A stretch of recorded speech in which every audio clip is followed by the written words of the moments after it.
السلام عليكم ورحمة الله وبركاته. إن الحمد لله نحمده ونستعينه ونستغفره ونعوذ بالله من شرور أنفسنا وسيئات أعمالنا. من يهده الله فلا مضل له ومن يضلله فلا هادي له، وأشهد أن لا إله إلا الله وحده لا شريك له، وأشهد أن محمدا عبده ورسوله. أما بعد، رب اشرح لي صدري ويسر لي أمري واحلل عقدة من لساني يفقهوا قولي. رب زدني علما رب زدني علما.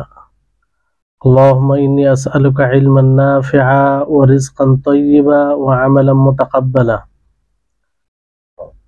সম্মানিত আজকের ক্লাসে উপস্থিত দিন দরদি দিন প্রেমী ভাই সকল ও সম্মানিত বোন,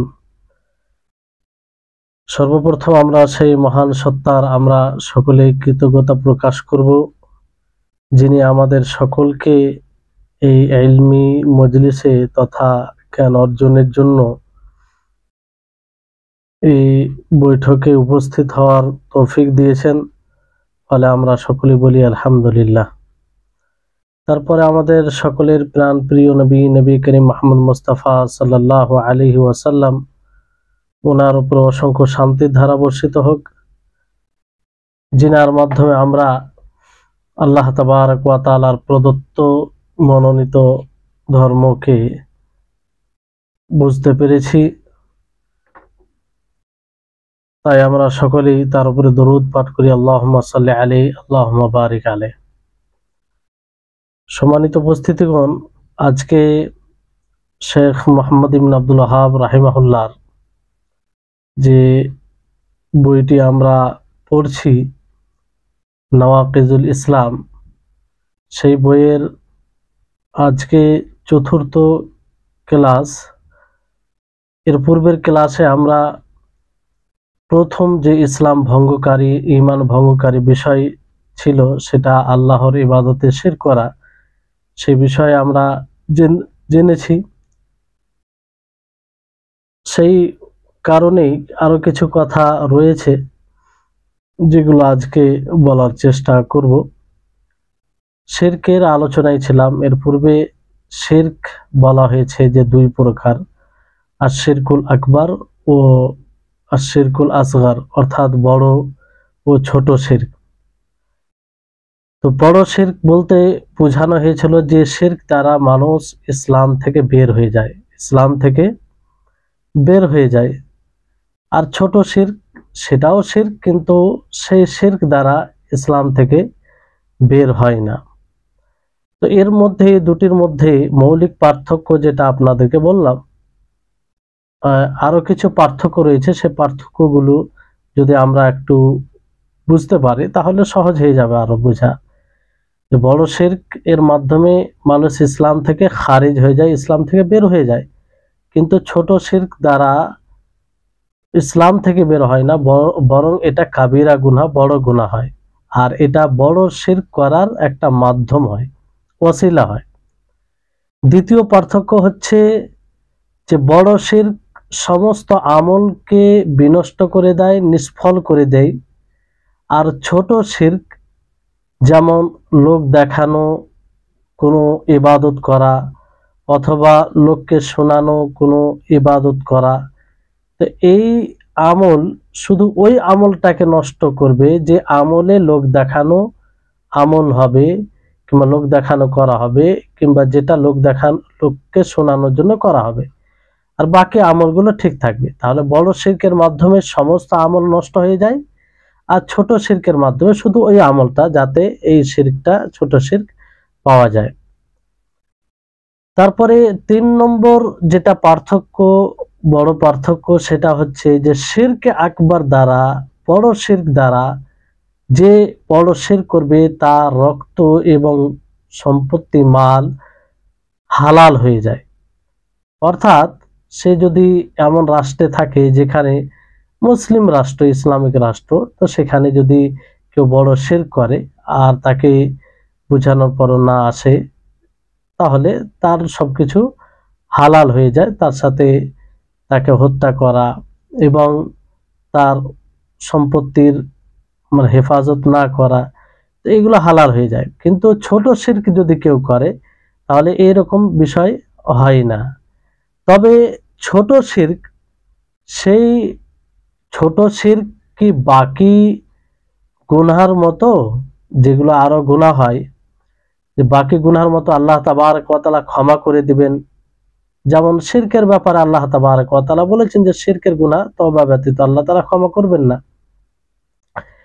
তো ছোট শিরকের বিষয়টা কি? কারণ আয়াতে তো আম ভাবে বলা হয়েছে যে ইন্নাল্লাহা লা ইয়াগফিরু আন ইউশরাকা বিহি, আল্লাহ তাবারক ওয়া তাআলা শিরককে ক্ষমা করবে না।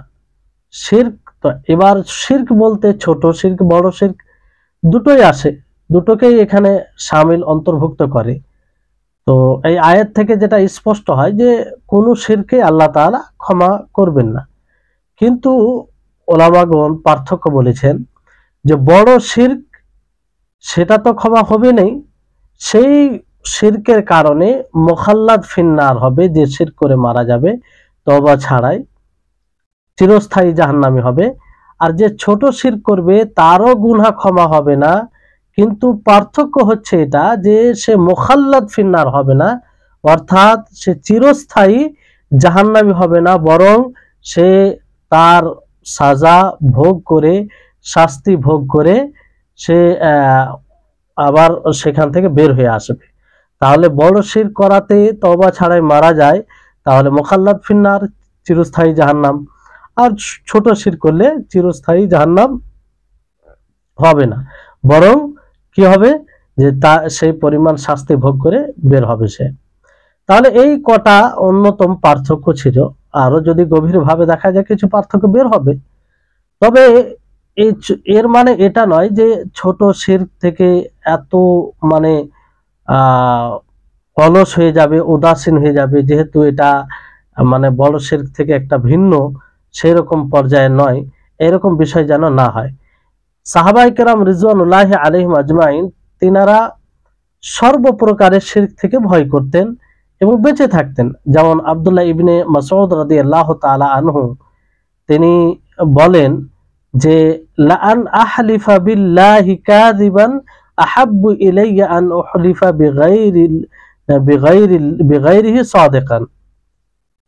হালাফা ইউহলিফু মানে যে এই হাদিসে বলা হচ্ছে যে আমি আল্লাহর মিথ্যা কসম খাবো, এটা আমার কাছে বেশি প্রিয় অন্যদের নামে সত্য মিথ্যা খাওয়ার সত্য কসম খাওয়ার তুলনায়।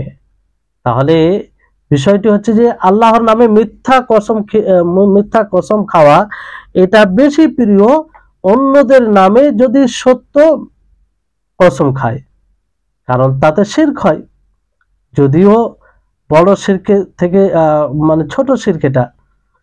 তাহলে এই হচ্ছে বিষয় যে সর্বপ্রকারের শিরক থেকে বেঁচে থাকতে হবে। তো বিষয়টা হচ্ছে যে এখানে কিছু বিষয় তুলে ধরা হয়েছে, যেমন আপনার বিষয়টি আপনার শেখ মুহাম্মদ বিন আব্দুল ওয়াহাব রাহিমাহুল্লাহ তিনি একটি উদাহরণ দিয়েছেন যে যেমন অন্যদের নামে জবাই করা। তো অন্যদের নামে জবাই করা এটা শিরক, এতে কোনো সন্দেহ নাই। এটা কয়েক দিক দিয়ে শিরক হয়। এই শিরকটা কয়েক দিক দিয়ে, এক তো কোনো মানুষ উদ্দেশ্য করে, অন্য কারো উদ্দেশ্য করে যদি জবাই করে, নৈকট্য লাভ করার উদ্দেশ্যে জবাই করে, তাহলে এদিক দিয়ে শিরক হবে। আর কেউ যদি কারো তাজিমকে লক্ষ্য করে জবাই করে, তার তাজিম সম্মান প্রদর্শন করতে গিয়ে জবাই করে, অথবা তা কারো নিকটে সহযোগিতার উদ্দেশ্যে জবাই করে, তাহলে এটাও শিরক হবে। এই দুই দিক দিয়ে শিরক হয়। আর এক প্রকারের জবাই করা হয় যে ধরেন যেমন মেহমান আসে, বাড়িতে মেহমান আসে, লোক আসে, তাদের জন্য, তাদেরকে খাওয়ানোর জন্য, তাদের ইকরামের জন্য, তাদের মানে তাদের মেহমান মেজবানি করার জন্য যে গরু ছাগল জবাই করা হয়, এটা শিরক নয়, এটা শিরক নয়। কারণ জবাই করা হয় আল্লাহর নামে, উদ্দেশ্য, এই জবাইয়ের উদ্দেশ্য থাকে না যে মেহমানদের তাজিমে, বরং জবাই করে মাংস তাদেরকে খাওয়াবে, মেজবানি করবে, এটা উদ্দেশ্য। তাদের অতিথি পরায়ণ মানে মেজবানি করা, এটা উদ্দেশ্য। তো এই হিসাবে এটা শিরকের পর্যায়ে পড়বে না। আর এটা ভালো প্রশংসনীয় বিষয় কোনো মেহমান এলে তাকে খাওয়ানো। আর এই ব্যাপারে হাদিসও নিষেধ করা হয়েছে, হাদিসও নিষেধ করা হয়েছে যে যে জবাই করে অন্য নামে, কোনো মাখলুকের নামে, তার উপরে আল্লাহর লানত হোক, তার উপরে কি হোক, আল্লাহর লানত হোক। নবী করিম মুহাম্মদ সাল্লাল্লাহু আলাইহি ওয়াসাল্লাম তার জন্য অভিশাপ করেছেন। আল্লাহ নবী কি বলেছেন যে লাআনাল্লাহু মান যাবাহা লিগাইরিল্লাহি, যে আল্লাহ তাআলা ওই ব্যক্তির উপরে অভিশাপ বর্ষণ করুন, যে অভিশাপ করুক, লানত করুক, যে আল্লাহ ব্যতীত অন্য কারোর জন্য জবাই করে। মানে আল্লাহর অভিশাপ হোক মানে কি, আল্লাহ তাকে তার রহমত থেকে বিরত রাখুক, তার উপরে যেন আল্লাহ তাআলা রহমত বর্ষণ না করে, তাকে ক্ষমা না করে, তাকে রহমতের দৃষ্টিতে আল্লাহ তাআলা যেন না দেখে। আর আল্লাহ তাআলা যদি রহমতের দৃষ্টিতে না দেখে, তাহলে তো সবচেয়ে বড় বিপদ, সবচেয়ে বড় বিপদ। তো এই বিষয়টি খেয়াল রাখতে হবে। তো এটা দুই দিক দিয়ে শিরক হয়ে যায়। এবার এখানে বিষয় হচ্ছে যে এই শিরকের বিষয়ে যারা কবরের ইবাদত করে, আউলিয়াদের ইবাদত করে, সৎ মানুষদের ইবাদত করে, বর্তমান সময়ে যেমন দেখুন এবং আগেও ইবাদত হয়েছে, তো তাদের নিকটে কিছু সংশয় আছে, অভিযোগ আছে, যে অভিযোগ তারা করে ফেলে এবং সেই অভিযোগকে কেন্দ্র করে তারা এটা করে আর এটাকে ভুল মনে করে না। সেই অভিযোগের মধ্যে একটি অভিযোগ যে শিরক বলতে শুধু মূর্তির ইবাদতকে বোঝায়, শিরক বলতে শুধু মূর্তির ইবাদতকে বোঝায়। আর যারা মূর্তি ছাড়া আউলিয়াদের, সালেহিনদের ইবাদত করে, এটা শিরক নয়। কারণ এটা তারা বলতে চায় যে এটা ওসিলা, এটা ওসিলা। কারণ আল্লাহ তাবারক ওয়া তাআলা বলেন ওয়াবতাগু ইলাইহিল ওয়াসিলা, সূরা মাইদার 35 নম্বর আয়াত, যে তোমরা সন্ধান করো তার নিকটে ওয়াসিলা। তো এই আয়াতের এবার এর উত্তর অনেক ভাবে দেওয়া যায়। এইটা তাদের ধারণা একদম ভুল, যে আল্লাহর নবী মুহাম্মদ সাল্লাল্লাহু আলাইহি সাল্লাম যাদের সাথে কিতাল করেছেন, যাদের সাথে যুদ্ধ করেছেন, তাদের মধ্যে অনেকেই মূর্তির ইবাদত করত, অনেকেই বৃক্ষের ইবাদত করত, অনেকেই পাথরের ইবাদত করত, আবার অনেকেই মালায়েকার ইবাদত করত, ফারিস্তাগণের ইবাদত করত, আবার অনেকেই আউলিয়া ও সালিহিনদের ইবাদত করত। যেমন আল্লাহ তাবারক ওয়া তাআলা বলেন ওয়া ইয়াবুদুনা মিন দুনিল্লাহি মা লা ইয়াদুররুহুম ওয়া লা ইয়ানফাউহুম ওয়া ইয়াকুলুনা হাউলাই শুফাআউনা, যে তারা আল্লাহ ব্যতীত অন্য কারো ইবাদত করত, যে না তাদের উপকার করতে পারে না অপকার করতে পারে। আর তারা বলতো যে এরা তো আমাদের সুপারিশ, এরা সুপারিশ করবে। তো এই আয়াত থেকে কি বোঝা যায় যে সেই সময় মুশরিকরা আউলিয়াদের, সালেহিনদের, তাদেরও ইবাদত করত মূর্তি ছাড়া। অনুরূপ ভাবে নাসারা যারা, তারা কার ইবাদত করে, মাসি তাদের ইবাদত করে। তারা তো মূর্তির ইবাদত করে না, তারা মূর্তি ইবাদত করে না, তারা মাসি ঈসা আলাইহিস সালামের, যিশুর তারা ইবাদত করে। তো তাদেরকে কি মুশরিক বলা হবে না? তারা কি মুশরিক নয়? সকলেই বলবে যে তারাও মুশরিক। তাহলে তাদের যে এই কথা যে শুধু মূর্তির ইবাদত করলে শিরক হবে আর মূর্তি ছাড়া অন্য কারো ইবাদত করলে শিরক হবে না, এখানেই মানে অনেক মানুষ বুঝতে ব্যর্থ। এই জন্য দেখবেন যখনই শিরকের আলোচনা করা হয়, শিরকের কথা বলা হয়, সকলেই সম্মতি প্রদান করে, যে বলে হ্যাঁ শিরক শরীয়তে মানে হারাম। কিন্তু এই শিরকের ব্যাখ্যা, যখন প্রকৃত ব্যাখ্যা তুলে ধরা হয় যে শিরক আল্লাহ ব্যতীত অন্য কাউকে শরীক করাই হচ্ছে শিরক, সেটা মূর্তির পূজা হোক, পাথরের পূজা হোক, বৃক্ষের পূজা হোক, সালেহিনদের পূজা হোক, মালায়েকার পূজা হোক, যারই পূজা হোক না কেন, যারই ইবাদত হোক না কেন, সেটাই শিরক। তখন মানুষের মাথা গরম হয় যে এটা কি করে হয় যে আমরা আউলিয়াদের তো ইবাদত করছি এই জন্য যে তারা সৎ লোক, তাদেরকে মাধ্যম হিসেবে আমরা অবলম্বন করি, তাদের তো আমরা ইবাদত করি না। তো বিষয়টা হচ্ছে এখানে।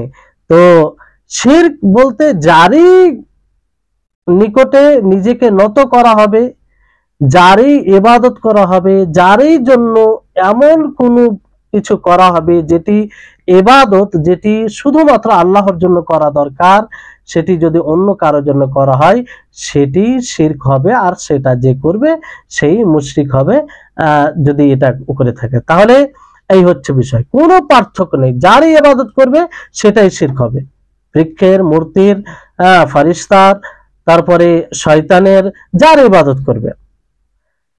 তারপরে তাদের অভিযোগের মধ্যে আরেকটি অভিযোগ হচ্ছে কিংবা সংশয় হচ্ছে তাদের, যে আমরা তো ওয়ালিদের, সালেহিনদের ইবাদত করি না, এই উদ্দেশ্যে ইবাদত করি না যে তারা আমাদের উপকার করবে অথবা অপকার করবে, বরং আমরা তাদের ইবাদত করি এই কারণে যে তারা আমাদের জন্য সুপারিশই হবে, সুপারিশ করবে, শাফাত করবে আল্লাহর নিকটে।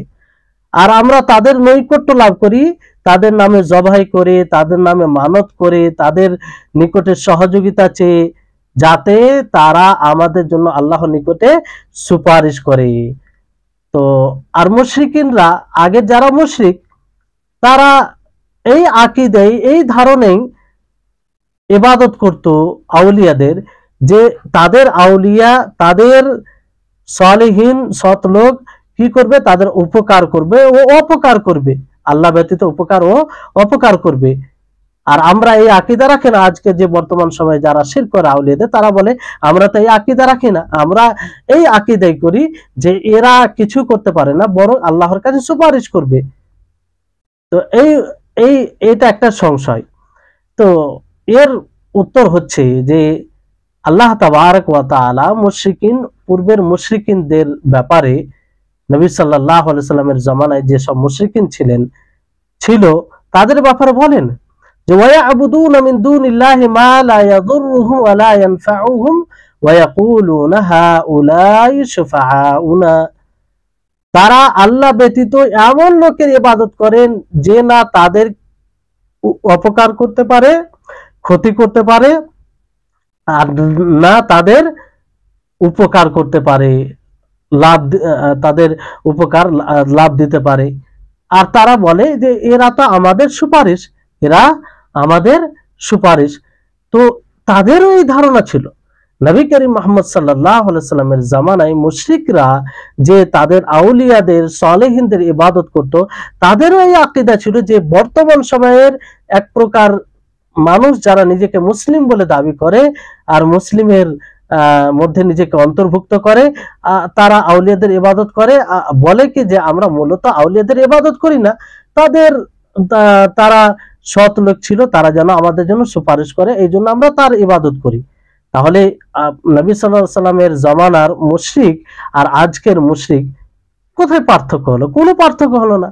তারা যে উদ্দেশ্যে ইবাদত করত, আজকেও আমাদের মধ্যে যারা মুসলিম নিজেকে বলে আর এই ধরনের ইবাদত করে থাকে, তাদেরও এই আকীদা, তাদেরও এই ধারণা।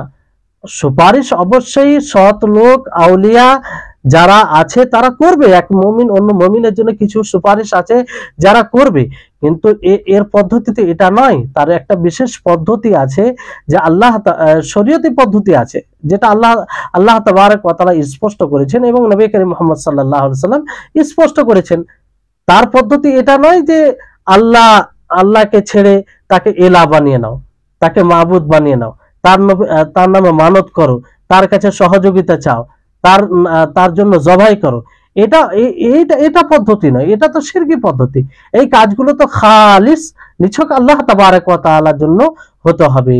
তাহলে তখনকার মুশরিক আর আজকের মুশরিক যারা শিরকি কাজ করে, এদের মধ্যে কোনো পার্থক্য নেই, কোনো পার্থক্য নেই।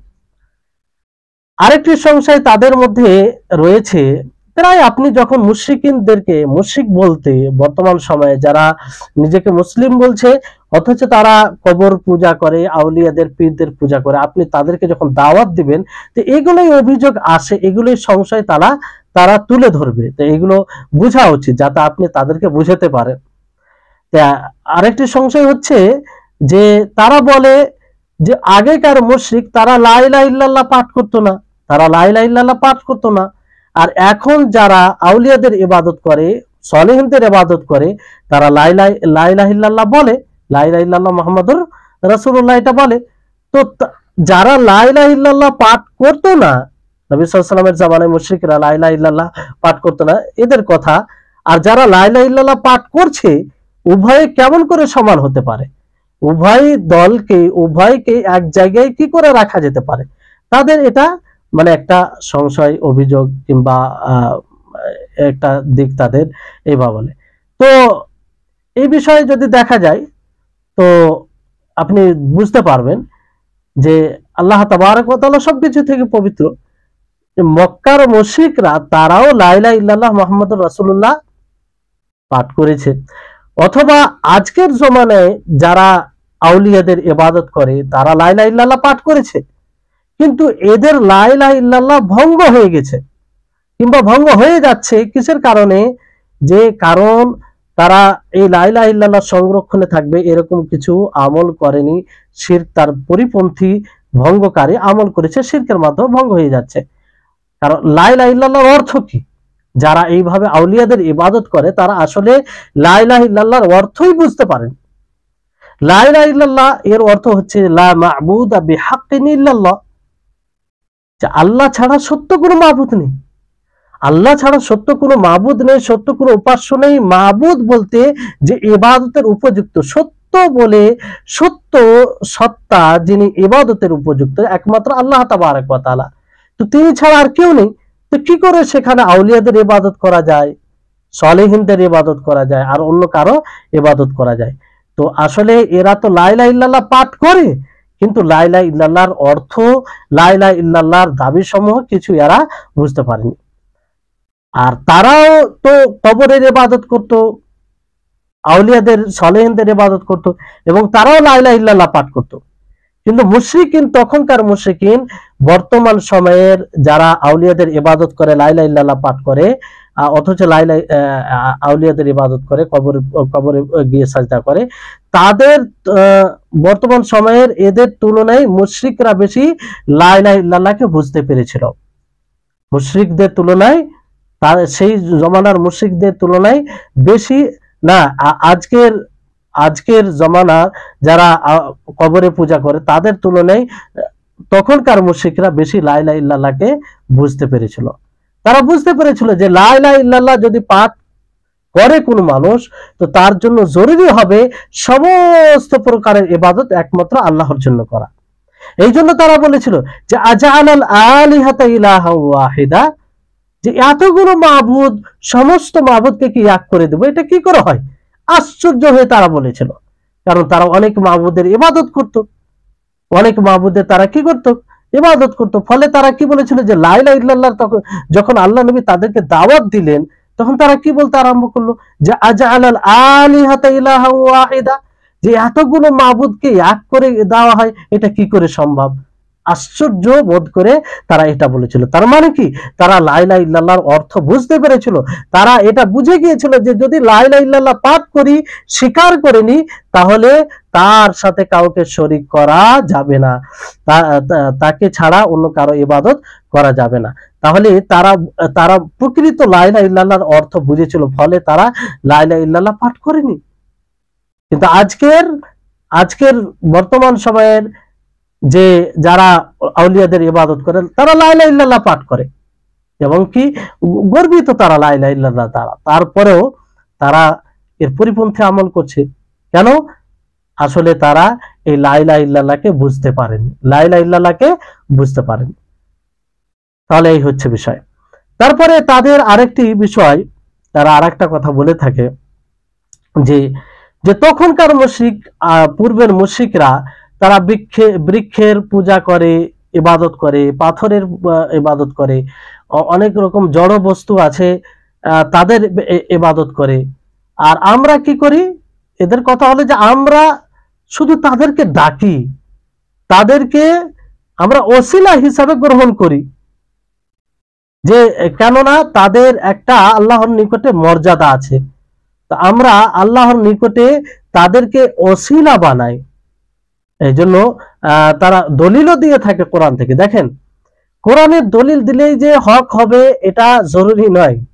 দলিল উপস্থাপন, সেই দলিল থেকে কি বুঝেছে, সেই দলিলকে সেই মতো বুঝেছে কি বুঝেনি, যেই মতো আমাদের সালাফে সালেহিন বুঝেছেন, সাহাবায়ে কেরাম বুঝেছেন, এটা দেখার বিষয় আছে। তো তারাও দলিল দেয় যে আল্লাহ তাবারক ওয়া তাআলা বলেন, ইয়া আইয়ুহাল্লাযীনা আমানুত্তাকুল্লাহা ওয়াবতাগু ইলাইহিল ওয়াসিলা, যে হে মুমিনগণ আল্লাহকে ভয় করো এবং তার নিকটে কি ওসিলা সন্ধান করো। এবার এই ওসিলা বলতে কাকে বোঝায়, কি ওসিলা? তো এই ওসিলার অপব্যাখ্যা করেছে। তো এই ওসিলা, যে ওসিলার ব্যাখ্যা হিসাবে তারা বাস্তবায়ন করেছে, সেটা একদম ভুল। এখানে ওসিলা বলতে আল্লাহ তাবারক ওয়া তাআলার কিতাবে যেটা বলা হয়েছে যে ইতাআত, আল্লাহ এবং তার রাসূলের ইতাআত, আল্লাহ এবং তার আল্লাহর ইবাদত, এটাই হচ্ছে ওসিলা। যে এটা এমন এক পদ্ধতি, যে পদ্ধতিতে কি হয়, আল্লাহ তাবারক ওয়া তাআলার ইতাআত করে, আল্লাহ তাবারক ওয়া তাআলার আদেশ সমূহকে এবং নিষেধাজ্ঞাকে পালন করে, নিষেধাজ্ঞা থেকে দূর থেকে এবং আদেশ সমূহকে পালন করে এই পদ্ধতি ওসিলা সন্ধান করা হয়। ওসিলা মানে এটা নয় যে আল্লাহ এবং বান্দার মাঝে কাউকে মাধ্যম বানিয়ে নাও, কাউকে মাধ্যম বানিয়ে না, কারণ এই ব্যাখ্যা কোরআন হাদিসে কোথাও পাওয়া যাবে না, এবং কোনো আহলে ইলম, কোনো বিদ্বান, গ্রহণযোগ্য কোনো আলেম এরকম ব্যাখ্যা দেয়নি। আল্লাহ তাবারক ওয়া তাআলা যে বলেন, ইয়া আইয়ুহাল্লাযীনা আমানুত্তাকুল্লাহা ওয়াবতাগু ইলাইহিল ওয়াসিলা, যে হে মুমিনগণ তোমরা আল্লাহকে ভয় করো এবং ওসিলা সন্ধান করো। তাহলে আল্লাহর নিকটে নৈকট্য লাভ করতে হবে তার ইতাআতের মাধ্যমে। তাহলে এই হচ্ছে ওসিলার সঠিক ব্যাখ্যা, তাফসীর, যে তাফসীর পূর্বের সমস্ত গ্রহণযোগ্য মুফাসসিরিনগণ করেছেন। আর এই ব্যাখ্যা করা যে আল্লাহ এবং বান্দার মাঝে কাউকে মাধ্যম বানানো, এটা তাফসীর বাতিল এবং নব তাফসীর, যার কোনো গ্রহণযোগ্যতা নেই, আর এইরকম তাফসীর কোনো কিতাবে পাওয়া যায় না। তো এই হচ্ছে বিষয়। তো এইগুলো যতগুলো অভিযোগ তাদের বলা হলো, কিছু আরো কিছু বের হবে, তো এগুলো কোনো দাম নেই, মূল্য নাই।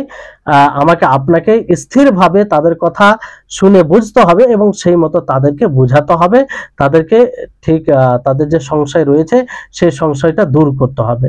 অনেকে আছে যে এইসব সংশয়ের কারণে তারা এই পথে থাকে, যদি তারা বুঝতে পারে তাহলে অবশ্যই অনেক যারা হেদায়েতের সন্ধানে থাকে তারা ফিরে আসবে, আর ফিরে আসছেও আলহামদুলিল্লাহ অনেক। তাই হচ্ছে বিষয়। এবার বিষয়টি হচ্ছে যে যারা ধরেন এই পাথর কবরের পূজা করে কিন্তু তারা অজ্ঞ, তো অজ্ঞ কি তাদের ওযর হবে? না, ওযর হবে না। কারণ এখন তো ধরেন অনেকেই অজ্ঞ রয়েছে, যারা কোরআন পড়তে জানে না, জাহেল রয়েছে, কোরআন পড়তে জানে না। আর অনেকেই রয়েছে যে কোরআন পড়তে জানে কিন্তু কোরআন বুঝে না। তো তাদের জন্য এটা ওযর হবে কি হবে না? কারণ এই ক্ষেত্রে তারা ওসিলা বানিয়ে থাকে। তো বিষয়টি হচ্ছে যে কোরআন আরবি ভাষায়, যারা আরবি ভাষা বুঝে তাদের জন্য তো হুজ্জাত, যে কোরআনে সুস্পষ্টভাবে নিষেধ করা হয়েছে।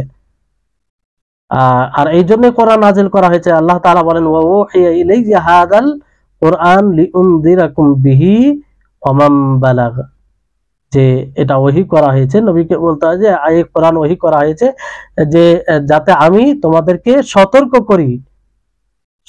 করি। তো যার নিকটে কোরআন পৌঁছাবে, কোরআন বুঝে, তার জন্য এটা হুজ্জাত।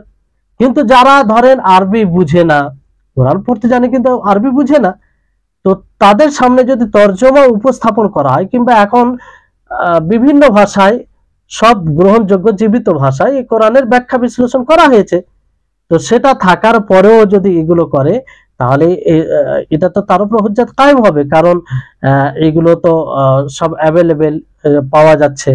তো বিষয়টা হচ্ছে এটা যে আল্লাহ তাবারক ওয়া তাআলা সৃষ্টি করেছেন ইবাদতের জন্য, অবশ্যই ভাবতে হবে যে আমি কি কর্ম করছি আর এতে আল্লাহ তাবারক ওয়া তাআলা সন্তুষ্ট হবে কি হবে না।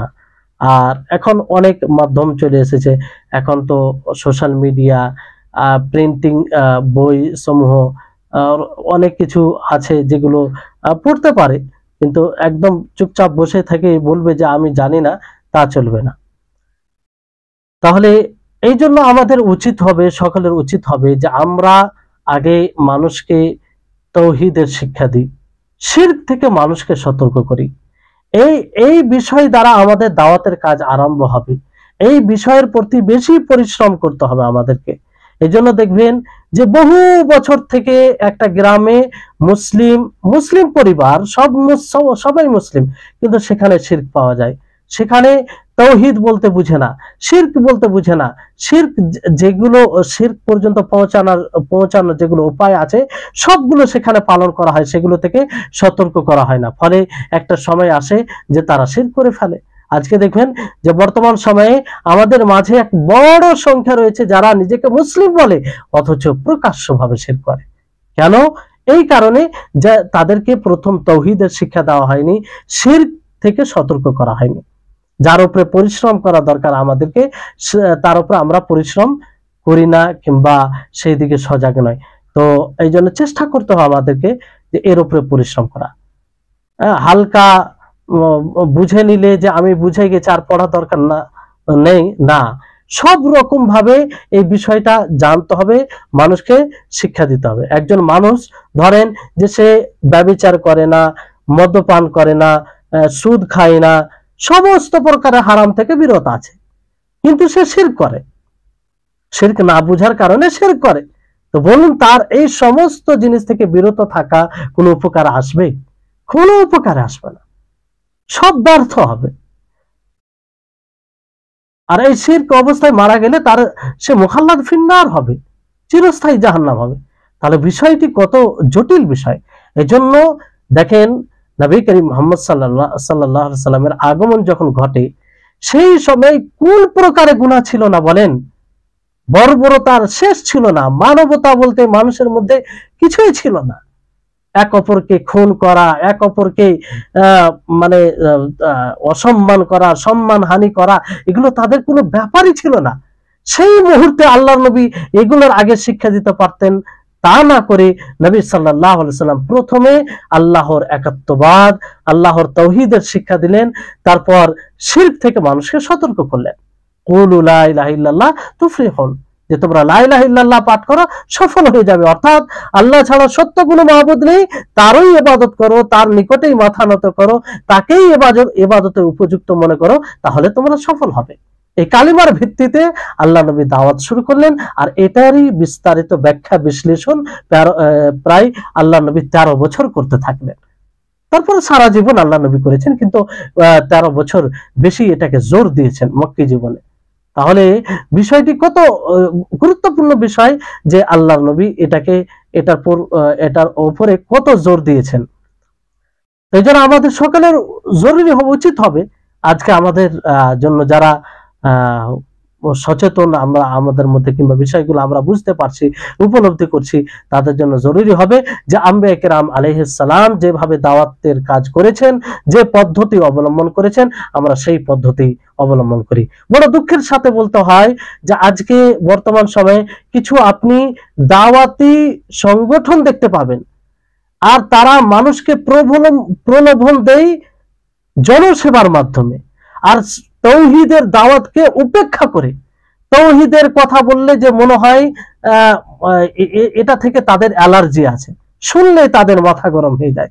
শিরক থেকে মানুষকে সতর্ক করলে এইগুলো শুনলে তাদের মাথা গরম হয়ে যায়।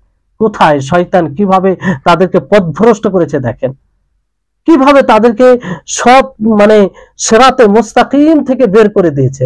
শয়তান তো জানে যে এরা দাওয়াতি কাজ করছে, পুরোপুরি ভাবে দাওয়াতি কাজ থেকে বের করা মুশকিল, কারণ তারা বুঝে যাবে এতে। তো সেখানে কি করলো শয়তান?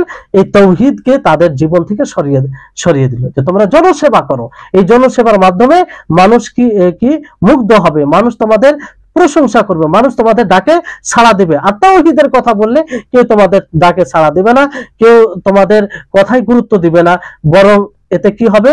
আরো বিভাজন সৃষ্টি হবে। কি চমৎকার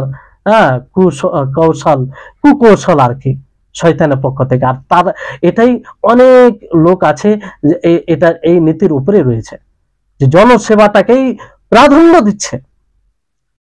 যে একটা কথা মনে রাখবেন, আপনি লাখ জনসেবা করেন, সেখানে আপনার দাওয়াতে আপনার যে টার্গেট রয়েছে, লক্ষ্য স্থির রয়েছে, সেই লক্ষ্য স্থিরে যদি এই তাওহীদের বাস্তবায়ন না থাকে, সেটা ব্যর্থ ব্যর্থ ব্যর্থ, কোনো কাজে আসবে না।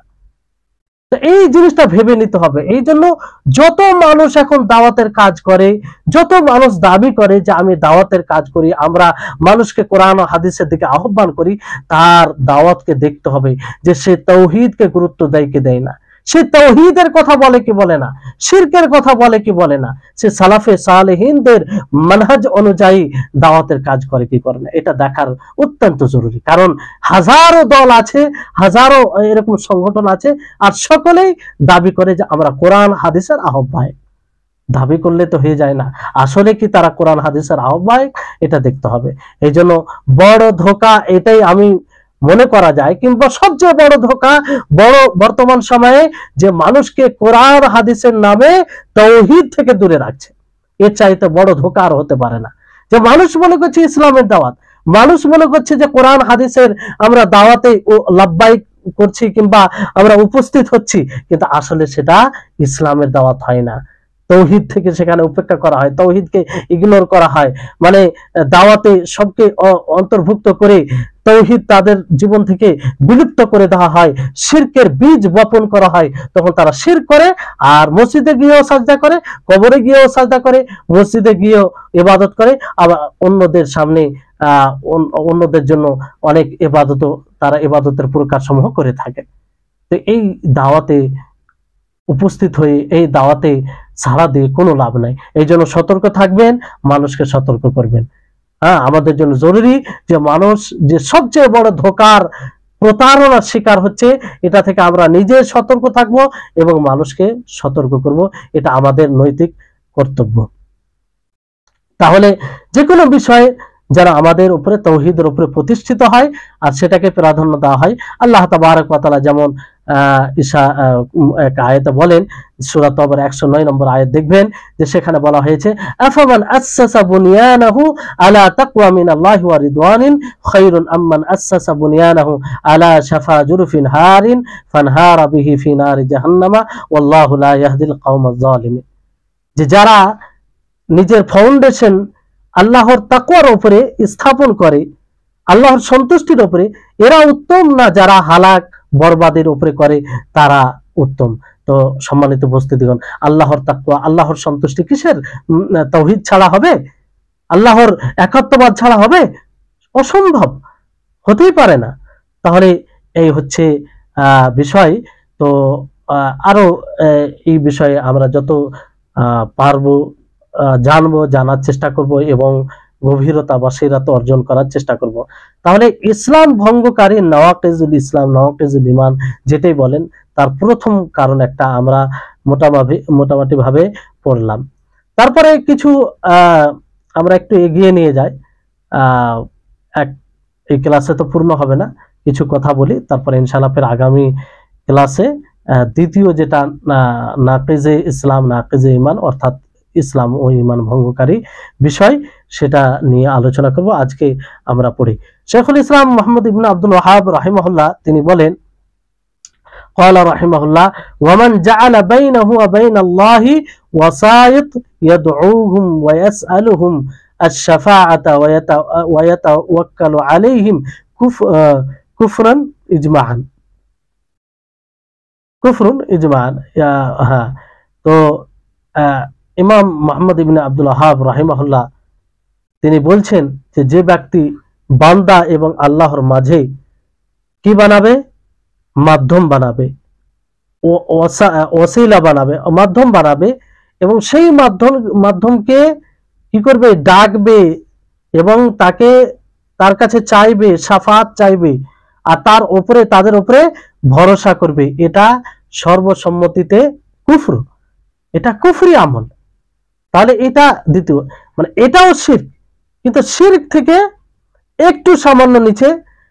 প্রথম যেটা নাকিজে ইসলাম ছিল, এটা সরাসরি আল্লাহর ইবাদতের শিরক, আর এটা আল্লাহর মানে শিরকের মাধ্যম, অর্থাৎ আল্লাহকে ডাকবে কাউকে মাধ্যম বানিয়ে, কাউকে কি বানিয়ে? মাধ্যম বানিয়ে। তো পুরোপুরি আল্লাহকে এখানে শরীক করা হয় না, কিন্তু এটাও শিরক, এটাও শিরক। এটা ইসলাম ভঙ্গকারী আমল সমূহের মধ্যে একটি আমল। তো এই বিষয়টি খুবই গুরুত্বপূর্ণ, এটাকে আমাদের সকলকে ভালোভাবে বুঝতে হবে। তো এখানে আল্লাহ এবং বান্দার মাঝে ওয়াস্তা বানানো, তো এই ওয়াস্তা থেকে কি বোঝানো হয়েছে এটা আগে বোঝা দরকার আমাদের, যে এই ওয়াস্তা থেকে যদি এটা উদ্দেশ্য না হয়, ওয়াস্তা থেকে এটা মানে শিরক হবে। তখন মানে যদি এটা উদ্দেশ্য হয় যে আল্লাহ এবং বান্দার মাঝে ওয়াস্তা জরুরি, এই ক্ষেত্রে যে রিসালাত রয়েছে, রিসালাত পৌঁছানোর জন্য আল্লাহ তাবারক ওয়া তাআলা রাসূল প্রেরণ করেছেন। তো ওহী অবতীর্ণ হয় কার উপরে? সমস্ত মানুষের উপরে হয় না, রাসূলগণের উপরে ওহী অবতীর্ণ হয়। তো রাসূলগণ একটা ওয়াস্তা, রাসূলগণ একটা ওয়াস্তা। তো এই ওয়াস্তাকে তো স্বীকার করতে হবে, এই ওয়াস্তাকে মানতে হবে, এর উপরে ঈমান নিয়ে আসতে হবে। আর এটার অস্বীকার করলে কুফর হয়ে যাবে। তো এই ওয়াস্তা কোনো সমস্যা নেই, এই ওয়াস্তাকে তো মানতে হবে। কারণ আল্লাহ এবং আল্লাহর যে প্রদত্ত শরীয়ত রয়েছে, সেই শরীয়তকে আমরা কিভাবে পেয়েছি? ফারিস্তা রাসূলগণের মাধ্যমে আমরা পেয়েছি। তো সেটা একটা শরীয়ত। তো এটাকে সর্বসম্মতিতে মানতে হবে, এর অস্বীকার করলে কুফর হবে, এটা অস্বীকার করলে কুফর হবে। আর যেটা ওয়াস্তা সাব্যস্ত করলে কুফর হবে, যেটা ওয়াস্তা সাব্যস্ত করলে কুফর হবে, সেটা কি? যে আল্লাহ এবং বান্দার মাঝে কাউকে এই হিসাবে মাধ্যম বানানো যে সেই মাধ্যমের কাছে দোয়া করা হবে, সেই মাধ্যম তার কাছে সুপারিশ শাফাত চাওয়ানো হবে এবং তার উপরে ভরসা করবে। তো এই ওয়াস্তা, এই মাধ্যম যে সাব্যস্ত করবে, তার এই সাব্যস্ত কুফরি আমল হবে। কি হবে? কুফরি হবে। আর যে এটা করবে সে কাফের হবে। তো আল্লাহ এবং বান্দার মাঝে তার ইবাদতে কোনো অবস্থা নেই, কোনো অবস্থা নেই। বরং আমাদের সকলকে সরাসরি আল্লাহ তাবারক ওয়া তাআলার ইবাদত করতে হবে, কোনো ওয়াস্তা ছাড়াই, কোনো ওয়াস্তা ছাড়াই। আল্লাহ তাবারক ওয়া তাআলার কাছে শাফাত চাইতে হবে, আল্লাহর উপরেই ভরসা করতে হবে, সরাসরি আল্লাহর উপরেই ভরসা করতে হবে। কোনো ওয়াস্তা দিয়ে আল্লাহর উপরে ভরসা করলে হবে না। আল্লাহ তাআলা যেমন বলেন, উদউনি আস্তাজিব লাকুম। দেখেন কিছু স্পষ্ট আল্লাহ তাবারক ওয়া তাআলার বাণী। এই আয়াতগুলো যারা ওয়াস্তা বানিয়ে ইবাদত করে, এই আয়াতগুলো যদি লক্ষ্য করত, বসীরত অর্জন করার চেষ্টা করত, তো এই ধরনের শিরক করার জুরআত, সাহস কোনো সময় করত না, এইরকম দুঃসাহসিকতা করতো না। এত বড় অন্যায়, জুলুম, যেটা বড় জুলুম আল্লাহর সাথে শিরক করা, সেটা করতো না। আল্লাহ তাবারক ওয়া তাআলা বলছেন, উদউনি আস্তাজিব লাকুম, যে তোমরা আমাকে ডাকো, আমি তোমাদের ডাকে সাড়া দেব। সূরা গাফিরের 60 নম্বর আয়াতে। তাহলে এখানে আল্লাহ তাবারক ওয়া তাআলা এই কথা বলেনি যে তোমরা আমাকে ওয়াস্তার মাধ্যমে ডাকো, মাধ্যম অবলম্বন করে ডাকো। আল্লাহ তাবারক ওয়া তাআলা কি বলছেন? উদউনি, যে তোমরা আমাকে ডাকো, আমার কাছে দোয়া করো, আমাকে ডাক দাও, আমি তোমাদের ডাকে সাড়া দিব, আমি তোমাদের দোয়াকে কবুল করব। এত এর চাইতে আর স্পষ্ট বাণী আর কোথায় কি নেবেন আপনি? তাহলে এই হচ্ছে যে এখান থেকে এটা স্পষ্ট বোঝা যাচ্ছে যে যে কোনো ইবাদত, সেই ইবাদতের জন্য কোনো ওয়াস্তার প্রয়োজন নেই, সরাসরি আল্লাহর ইবাদত। আর দোয়া করতে হবে আল্লাহর কাছে সরাসরি, শাফাত চাইতে হবে আল্লাহর কাছে সরাসরি, সহযোগিতা, এমন সহযোগিতা যে সহযোগিতা আল্লাহ ব্যতীত কেউ কোনো মাখলুক করতে পারবে না, মাখলুকের সাধ্যে নাই, সে সহযোগিতা সরাসরি আল্লাহর কাছে চাইতে হবে। যেমন মৃত্যুর কাছে সহযোগিতা চাওয়া, এটা কি? এটা সে তো অক্ষম, সে সহযোগিতা করতে পারে না। তাহলে সরাসরি আল্লাহর কাছে চাইতে হবে। দোয়ার ব্যাপারে তো স্পষ্ট, এই জন্য দোয়া থেকে দোয়া একমাত্র আল্লাহর কাছে করতে হবে, এই ব্যাপারে অনেক আয়াত রয়েছে। আল্লাহ তাবারক ওয়া তাআলা বলেন যে মুশরিকরা তারা কিভাবে, কিসের জন্য, কি আকীদায় অন্যদেরকে ডাক দিত এই কথা বলতে গিয়ে, যে ওয়ায়াবুদুনা মিন দুনিল্লাহি মা লা ইয়াদুররুহুম ওয়া লা ইয়ানফাউহুম ওয়া ইয়াকুলুনা হাউলাই শুফাআউনা ইনদাল্লাহ, যে তারা আল্লাহ ব্যতীত এমন জিনিসের লোকের ইবাদত করত যারা তাদের না অপকার করতে পারত না উপকার করতে পারত, বরং তারা কি বলতো? যে এরাই আমাদের সুপারিশ আল্লাহর নিকটে। দেখেন তো এরা মাধ্যম বানাতো, এরাও মাধ্যম বানাতো। তো আল্লাহ তাবারক ওয়া তাআলা তাদের নাফি করেছেন, মানে তাদের এই কাজে সন্তুষ্ট নয়, বরং এটা শিরক। আর আল্লাহ তাবারক ওয়া তাআলা এই এটা কি নাম দিয়েছেন, যে আল্লাহ তাআলা অন্য আয়াতে বলেন কুল আতুনাব্বিউনা আল্লাহ বিমা লা ইয়ালামু ফিস সামাওয়াতি ওয়ালা ফিল আরদ সুবহানাহু ওয়া তাআলা আম্মা ইউশরিকুন, যে হে নবী আপনি বলে দিন যে আতুনাব্বিউনা আল্লাহ, যে তোমরা কি আল্লাহকে খবর দিচ্ছ এমন জিনিসের ব্যাপারে যে যারা জানে না আসমান ও জমিনে কি হচ্ছে, আল্লাহ তাআলা পবিত্র, তোমরা যা আল্লাহর ব্যাপার বলছো সেই সেই জিনিস থেকে। অর্থাৎ মানুষ মাধ্যম অবলম্বন করে সুপারিশ নেওয়ার জন্য। তো সুপারিশ সে করতে পারবে কি পারবে না সে তো নিজেই জানে না, আর আল্লাহ তাবারক ওয়া তাআলা বেশ ভালো জানেন। সুপারিশের অনুমতি দেনেওয়ালা কে? আল্লাহ তাবারক ওয়া তাআলা। তো তার কাছে চাইতে হবে। তো বিষয়টা হচ্ছে যে এখানে দেখেন যে এই কথা বলার পরে আম্মা ইউশরিকুন, যে তারা যে শিরক করে আল্লাহর সাথে, এটা থেকে আল্লাহ তাআলা সুউচ্চ, পবিত্র, তাহলে এটাকে শিরক নাম দিয়েছেন। এটাকে সরাসরি আল্লাহ তাবারক ওয়া তাআলা শিরক বলেছেন। তো আউলিয়াদের এবং সালেহীদের এইভাবে ওসিলা বানানো, ওয়াস্তা বানানো, এটা মানে শিরক। আর এই কথা আল্লাহ তাবারক ওয়া তাআলা অন্য আয়াতে এইভাবে বলেন ওয়াল্লাযীনা ইত্তাখাযু মিন দুনিহি আউলিয়া মা না'বুদুহুম ইল্লা লিয়ুকাররিবুনা ইলাল্লাহি যুলফা ইন্নাল্লাহা ইয়াহকুমু বাইনাহুম ফীমা হুম ফীহি ইখতালিফুন ইন্নাল্লাহা লা ইয়াহদি মান হুয়া কাযিবুন কাফফার। তো এখানে আল্লাহ তাআলা কি বলেন, যে যারা আল্লাহ ব্যতীত আউলিয়াদেরকে, ওলিদেরকে কি করেছে, ওলিদেরকে তারা ডাকতে ইবাদত শুরু করেছে, মানে আল্লাহ ব্যতীত অন্য কাউকে যারা ওলি বানিয়েছে, কি বানিয়েছে, ওলি বানিয়েছে। তো তারা কি বলে যে আমরা এদের ইবাদত শুধুমাত্র কিসের জন্য করি, যে এরা আমাদেরকে আল্লাহর নিকটে করে দিবে। কি করে দিবে? আল্লাহর নিকটে করে দিবে। দেখেন ধারণা, দেখেন যে মাধ্যম বানিয়েছেন, এটারই তো আল্লাহ তাবারক ওয়া তাআলা নফি করেছেন, নিন্দা করেছেন, আর বলেছেন যে তারপর আল্লাহ তাআলা কি বলে, যে ইন্নাল্লাহা লা ইয়াহদি মান হুয়া কাযিবুন কাফার, যে আল্লাহ তাআলা হেদায়েত দেন না যে মিথ্যুক আর কাফের, এটা কুফরি আমল। তাহলে এই হচ্ছে, তো এইখানে এই আয়াত আল্লাহ তাবারক ওয়া তাআলা এটাকে কুফরি নাম দিয়েছেন। মাধ্যম অবলম্বন করা, যে সেই মাধ্যম, সেই ওয়াস্তা যে তাদেরকে ডাকবে, তাদের আল্লাহর নিকটে করে দিবে, এই ধরনের আমল, এই ধরনের চিন্তা চেতনা, এই ধরনের চিন্তা চেতনাকে ভিত্তি করে যারা ইবাদত করে, সেটাকে আল্লাহ তাবারক ওয়া তাআলা কি বলেছেন? কুফরি বলেছেন, মিথ্যা বলেছেন, কাযিব বলেছেন এবং কুফর বলেছেন। তাহলে এই হচ্ছে। তো দেখেন ওয়াস্তা দুই প্রকারে হয়, ওয়াস্তা দুই প্রকার হয়। এক প্রকারে মানুষ যদি এরকম মাধ্যম বানায় আর আকীদা রাখে যে সেটা একমাত্র কারণ, মাধ্যম একটা, আর সেই মাধ্যমের কাছে না দোয়া করে, না তার জন্য জবাই করে, না তার জন্য মানত করে, না তার জন্য কোনো ইবাদত করতে হবে, এরকম আকীদা রাখে, বরং আল্লাহর জন্যই সবকিছু করে, আল্লাহর জন্যই জবাই করে, আল্লাহর জন্যই মানত করে, আল্লাহর জন্যই ইবাদত করতে হবে, এই আকীদা পোষণ করে। কিন্তু ওয়াস্তার ব্যাপারে এই ধারণা যে এটা একটা কারণ, যে কারণে সে আল্লাহর নিকটে পৌঁছাবে, তাদের মানে যে সম্মান, তাদেরকে যে আল্লাহ তাআলা মাকাম দিয়েছেন, সেই মাকামের মাধ্যমে তারা আল্লাহর কাছে চায়, দোহাই দিয়ে চায়। তো এটা শিরক, বড় শিরক তো হবে না, তবে এটা কি হবে, এটা বিদআত হবে, আর যেটা শিরকের মাধ্যম হবে, কি হবে, শিরক পর্যন্ত নিয়ে যাওয়ার একটা অন্যতম মাধ্যম হবে।